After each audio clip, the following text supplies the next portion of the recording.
Thank you, Mr Deputy President. I rise to take note of a written supplementary answer that I got to a question yesterday to the Minister for Water.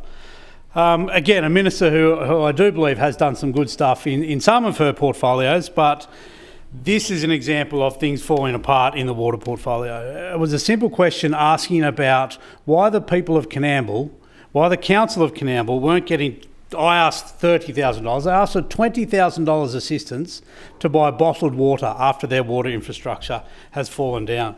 The actual request was from the Emergency Financial Grant Program, which specifically states that this is for the provision of bottled water to safeguard public health and wellbeing. I asked why this request was rejected and will it be considered. I got a very bureaucratic answer. Yesterday I spoke a bit about what's wrong with the politics in this place. This shows what's wrong with the bureaucratic approach to this place. It said that instead of the $20,000, they're going to get guidance on appropriate water restriction levels and technical advice on when it's safe to lift the boil water alert. Well, that's not a hell of a lot of good to the kids at the school in 39 degrees heat that can't drink out of the bubbler. That's no good to someone that wants to go into a shop and have an iced lemonade or something because they can't have ice out of the machine. Something needs to be done more about this. It would not be accepted if this happened in Coogee or Canada Bay. It should not be accepted in Canada and in Coonamble. And it's just a small amount, $30,000, which mightn't seem much to some of the Sydney councils, but to a council like Coonamble, that is an awful amount.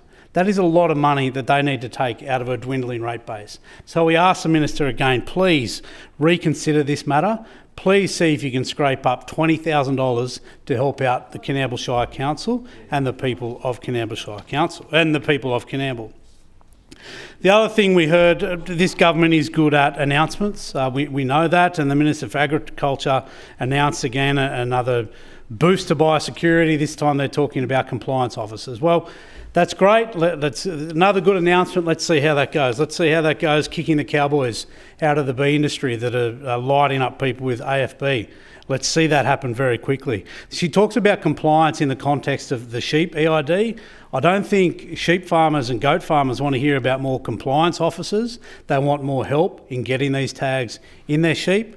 And the other thing I'd be interested to see is whether these compliance officers enforce the general biosecurity duty when it comes to cats, because cats are having a biosecurity impact. People should know that, and roaming cats should, people that allow their cats to roam are in breach of this general biosecurity duty. So let's see these new enforcement agencies enforce that. Rod Roberts.